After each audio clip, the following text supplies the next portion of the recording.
Hi అండి, అందరికీ నమస్తే. ఈరోజు మన ఛానల్లో నోట్లో పెట్టగానే ఇట్టే కరిగిపోయే ఆత్రేయపురం స్పెషల్ స్వీట్ పూతరేకుల్ని ఇంట్లోనే ఎలా తయారు చేసుకోవాలో చూపిస్తాను. స్వీట్ షాప్లో కొనే వాటికంటే మనం ఇంట్లో తయారు చేసిన ఈ పూతరేకులు టేస్ట్ చాలా బాగుంటాయి. వీటిని చాలా రకాలుగా తయారు చేసుకోవచ్చు. ఇప్పుడు నేనైతే షుగర్తో చేసినవి అలాగే బెల్లం డ్రై ఫ్రూట్తో చేసినవి చూపిస్తున్నాను. మీకు ఏది నచ్చితే వాటిని తయారు చేసుకోండి. మిగిలినవి నెక్స్ట్ వీడియోస్లో అప్లోడ్ చేస్తాను. ఓకే ఫ్రెండ్స్, ఇప్పుడు ఇవి ఎలా తయారు చేసుకోవాలో వాటికి కావాల్సిన పదార్థాలు ఏంటో చూసేద్దామా. మరి పూతరేకులు తయారు చేసుకోవడానికి మెయిన్గా కావాల్సినవి ప్లెయిన్ పూతరేకులు అండి. ఇది ఒక పేపర్ వచ్చి 3 రూపీస్ పడింది. అలాగే మనం బెల్లంతో చేస్తున్నాం కనుక దీనికి కావాల్సింది బెల్లం పొడి. బెల్లం పొడి బయట మార్కెట్లో దొరుకుతుంది, అలాగే మన ఇంట్లో కూడా తయారు చేసుకోవచ్చు. ఇంట్లో ఎలా తయారు చేసుకోవాలో వీడియో చేశాను, లింక్ కింద డిస్క్రిప్షన్లో ఇస్తాను. ఇంట్రెస్ట్ ఉంటే తప్పకుండా చెక్ చేయండి. షుగర్ పూతరేకులు తయారు చేసుకోవడానికి షుగర్ పౌడర్ తీసుకోవాలి. షుగర్ని మిక్సీ జార్లో వేసి మెత్తగా గ్రైండ్ చేస్తే పౌడర్ తయారవుతుంది. ఇలా షుగర్ పౌడర్ కూడా రెడీ చేసి పెట్టుకోవాలి. పూతరేకులు మంచి టేస్ట్ రావాలి అంటే ఫ్రెష్గా తయారు చేసుకున్న నెయ్యి తీసుకోండి, అప్పుడే టేస్ట్ చాలా బాగుంటుంది. నెయ్యిని వేడి చేసి ఇలా కరిగించి పెట్టుకోవాలి. డ్రై ఫ్రూట్ పూతరేకులు తయారు చేసుకోవడం కోసం నేను జీడిపప్పు, బాదం, పిస్తా ఇలా ఈ మూడింటిని సన్నగా కట్ చేసి పెట్టుకున్నాను. మీరు ఇంకా ఏమైనా డ్రై ఫ్రూట్స్ వేసుకోవాలి అనుకుంటే వాటిని కూడా ఇలా కట్ చేసి పెట్టుకోండి. ఇలా ఇంగ్రీడియంట్స్ అన్నీ రెడీ చేసుకున్నాం కదా. పూతరేకులు చుట్టుకోవడం కోసం ఒక పళ్ళను తీసుకుని ఇందులో ఒక ప్లెయిన్ పూతరేకు పెట్టి దానిపైన ఒక పూతరేకులో 4వ భాగం కట్ చేసుకుని ఈ విధంగా మధ్యలో పెట్టుకోవాలి. ఇప్పుడు 2 స్పూన్లు నెయ్యి వేసుకోండి. పూతరేకులకి నెయ్యి కమ్మగా ఉంటే బాగుంటుంది, ఫ్రెష్ నెయ్యి మాత్రమే తీసుకోండి. ఇలా నెయ్యి వేసిన తర్వాత ఇప్పుడు మనం పెట్టిన చిన్న పూతరేకు పైన బెల్లం తురుము వేసుకోవాలి. అలాగే డ్రై ఫ్రూట్స్ కూడా వేసుకోండి. డ్రై ఫ్రూట్స్ పెద్దగా కట్ చేసుకుంటే పూతరేకు చుట్టేటప్పుడు విరిగిపోతుందండి. ఇలా సన్నగా మాత్రమే కట్ చేసుకోండి. ఇప్పుడు మళ్ళీ కొంచెం నెయ్యి అలాగే బెల్లం పొడి వేసుకుని నేను వీడియోలో చూపించిన విధంగా ఫోల్డ్ చేసుకోవాలి. ఇలా ఒక వైపుకి ఫోల్డ్ చేసిన తర్వాత ఇప్పుడు పైన మళ్ళీ కొంచెం నెయ్యి వేసుకోండి. నెయ్యి వేయడం వల్ల పూతరేకు ఊడిపోకుండా అంటుకుని ఉంటుంది. ఇప్పుడు నేను ఇలా వీడియోలో చూపించిన విధంగా అటు ఇటు ఫోల్డ్ చేసుకుని మళ్ళీ కొద్దిగా నెయ్యి కొంచెం బెల్లం పొడి వేసుకుని అటు ఇటు ఫోల్డ్ చేసి మళ్ళీ మధ్యలోకి ఫోల్డ్ చేయాలి. ఇప్పుడు ఇలా ఈ విధంగా ఫోల్డ్ చేసుకుంటే పూతరేకు చిన్నగా తినడానికి వీలుగా ఉంటుంది. చూసారు కదా. ఇలా ఫోల్డ్ చేసుకున్న పూతరేకుని ఒక బాక్స్లో పెట్టుకుని ఇలాగే మిగిలినవన్నీ తయారు చేసుకోవాలి. ఫ్రెండ్స్, ఒకసారి మళ్ళీ మీకు చేసి చూపిస్తాను.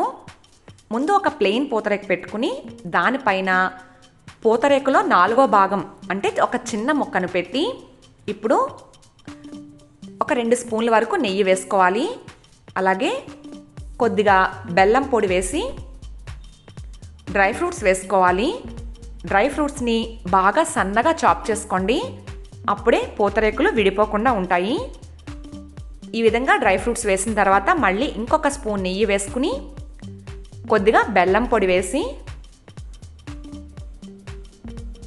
నేను వీడియోలో చూపించిన విధంగా ఫోల్డ్ చేసుకోండి. రేకు మడత పెట్టే ప్రతిసారి కొద్దిగా నెయ్యి వేసుకోవడం వల్ల ఊడిపోకుండా అతుక్కుని ఉంటుంది.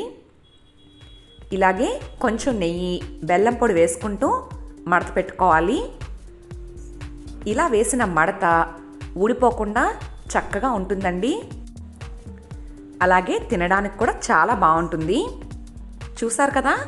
ఈ విధంగా పూతరేకుని మడత పెట్టుకోవాలి.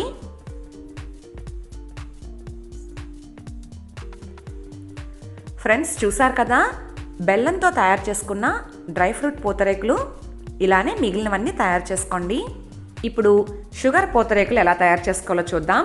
దానికోసం ఒక ప్లెయిన్ పూతరేకు తీసుకుని మధ్యలో చిన్న పూతరేకు పెట్టి ఇప్పుడు పూతరేకు మొత్తం ఇలా ఒక 2 స్పూన్ల నెయ్యిని వేసుకోవాలి. నెయ్యి వేసిన తర్వాత షుగర్ పౌడర్ అంతా ఈ విధంగా చల్లుకోవాలి. ఒకే చోట వేయకూడదండి. పూతరేకు మొత్తం షుగర్ పౌడర్ జల్లిన తర్వాత ఇప్పుడు మనం ముందు ఎలా బెల్లం పూతరేకుని ఫోల్డ్ చేసామో అదే మాదిరిగా ఒక ఫోల్డ్ వేసుకుని పైన కొంచెం నెయ్యి అలాగే షుగర్ పౌడర్ వేసి ఇంకొక ఫోల్డ్ వేసిన తర్వాత మళ్ళీ దానిపైన కూడా కొంచెం నెయ్యి వేసుకోవాలి. ఇప్పుడు కొద్దిగా షుగర్ పౌడర్ వేసుకుని మనం ముందు ఎలా ఫోల్డ్ చేసుకున్నామో అదే విధంగా ఇలా డబల్ ఫోల్డ్ వేసి మధ్యలోకి ఇంకొక ఫోల్డ్ వేసుకోవాలి. చూసారు కదా, ఇదే విధంగా మిగిలిన పూతరేకులన్నీ తయారు చేసుకోండి. ఫ్రెండ్స్, ఇప్పటి వరకు మనం సింగిల్ రేకుతోనే పూతరేకులు చుట్టుకున్నాం కదా. ఇప్పుడు డబల్ రేకుతో ఎలా పూతరేకులు చుట్టుకోవాలో చూపిస్తాను. ముందుగా ఒక ప్లెయిన్ పూతరేకు తీసుకుని ఒక 2 స్పూన్ల నెయ్యి వేసుకోవాలి. నెయ్యి వేసిన తర్వాత దీనిపైన ఇంకొక పూతరేకు పెట్టుకోవాలి. ఇప్పుడు మళ్ళీ ఇంకొక 2 స్పూన్లు నెయ్యి వేసుకోండి. ఈ స్వీట్కి కొంచెం నెయ్యి ఎక్కువగానే పడుతుంది. నెయ్యి ఎక్కువగా ఉంటేనే టేస్ట్ బాగుంటుంది. నెయ్యి వేసుకున్న తర్వాత షుగర్ పౌడర్ మొత్తం ఈ విధంగా జల్లుకోవాలి. చూసారు కదా, ఇలా షుగర్ పౌడర్ వేసిన తర్వాత డ్రై ఫ్రూట్స్ వేసుకోండి. డ్రై ఫ్రూట్స్ సన్నగానే కట్ చేసుకోండి. పెద్ద సైజులో కట్ చేస్తే రేకు మడత పెట్టేటప్పుడు చిరిగిపోతుందండి.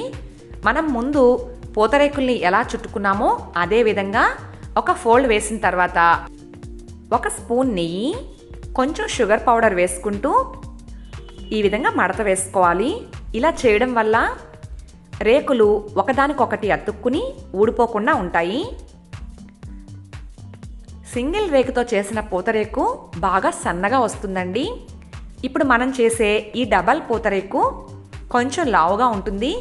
పెద్దవాళ్ళు తినడానికి చాలా బాగుంటుంది. సింగిల్ రేకుతో చేసిన పూతరేకులు సన్నగా ఉండడం వల్ల ఒకటి తిన్నా ఇంకొకటి తినాలనిపిస్తుందండి.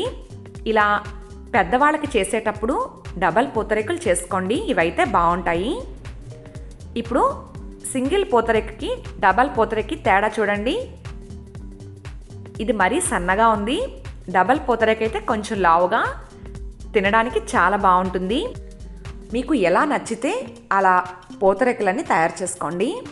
ఫ్రెండ్స్, చూసారు కదా, బెల్లంతో తయారు చేసిన డ్రై ఫ్రూట్ పూతరేకులు అలాగే షుగర్తో చేసిన పూతరేకుల్ని ఇవి నోట్లో పెట్టగానే అలా కరిగిపోతాయండి. టేస్ట్ అయితే చాలా బాగుంటుంది. ఫ్రెండ్స్, చూడండి, మనం వేసుకున్న మడత అస్సలు ఊడిపోదు. ఇలా నేను చెప్పిన ఈ ప్రాసెస్లో మీకు వీలైతే తప్పకుండా ఈ పూతరేకుల్ని తయారు చేసుకోండి. ఇప్పుడు బెల్లం పూతరేకులు కూడా చూపిస్తున్నాను. చూడండి, ఎక్కడా చిరిగిపోకుండా డ్రై ఫ్రూట్ పూతరేకులు ఎంత పర్ఫెక్ట్గా వచ్చాయో కదా. వీటిని స్వచ్ఛమైన నెయ్యితో చేసుకున్నాం కనుక టేస్ట్ చాలా బాగుంటుంది. అదే బయట కొన్నవైతే రేట్ ఎక్కువగా ఉంటుంది, రుచి కూడా అంత బాగుండదండి. మీకు ప్లెయిన్ పూతరేకులు దొరికినప్పుడు ఇలా నేను చెప్పిన ఈ ప్రాసెస్లో తప్పకుండా మీరు ఈ రెసిపీని ట్రై చేసి ఎలా వచ్చిందో మీ విలువైన కామెంట్ని నా కామెంట్ బాక్స్లో తెలియచేయడం మాత్రం మర్చిపోకండి. ఐ హోప్ ఈ వీడియో మీ అందరికీ నచ్చింది అనుకుంటున్నాను. Thanks for watching. Please like, share, comment and subscribe to my channel.